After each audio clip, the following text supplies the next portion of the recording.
साताऱ्यातील फलटण येथे एक धक्कादायक घटना घडली आहे। फलटण शहरातील उपजिल्हा रुग्णालयात कार्यरत असलेल्या महिला डॉक्टरने शहरातील एका हॉटेलमध्ये आत्महत्या केली। महिलेच्या हातावरील सुसाईड नोटची आता फॉरेन्सिक तपासणी केली जाणार आहे। या घटनेने नागरिकांमध्ये संतापाचं वातावरण असून दोषींवर कठोर कारवाई व्हावी अशी मागणी नागरिकांनी केली आहे। या घटनेवर रुपाली चाकणकर यांनी प्रतिक्रिया दिली आहे। सातारा जिल्ह्यातील फलटण येथील उपजिल्हा रुग्णालयामध्ये डॉक्टर महिलेने सुसाईड नोट लिहून आत्महत्या केलेली आहे। या सुसाईड नोटमध्ये पोलीस निरीक्षक गोपाळ बदने यांनी लैंगिक अत्याचार केल्याचं तसंच प्रशांत बनकर याने मानसिक त्रास दिल्याचं नमूद केलेलं आहे। राज्य महिला आयोगाने या घटनेची दखल घेतलेली आहे। यामध्ये दोन्ही आरोपींवरती BNS अंतर्गत गुन्हा दाखल करण्यात आलेला आहे। हे दोन्ही आरोपी फरार असून त्यांच्या तपासासाठी शोध पथक हे रवाना झालेले आहे।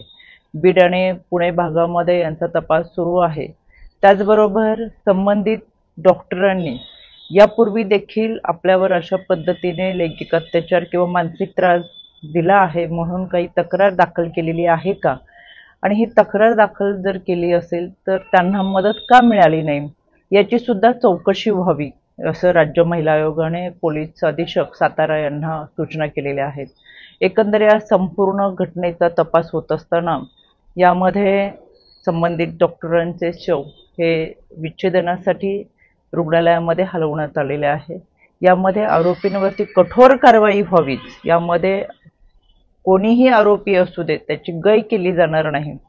त्याच पद्धतीने अशा पद्धतीच्या घटना खऱ्या अर्थाने समाजामध्ये घडूच नाही यासाठीचा प्रयत्न हा पोलिसांचा असतो। पण रक्षक म्हणून कार्यरत असणाऱ्या पोलिसांनी भक्षक म्हणून जर कोणाच्या हत्येला कारणीभूत होत असतील तर अत्यंत दुर्दैवी आहे, संतापजनक आहे। या आरोपींवरती कठोर कारवाई ही होईलच, यासाठी राज्य महिला आयोग पाठपुरावा करेल।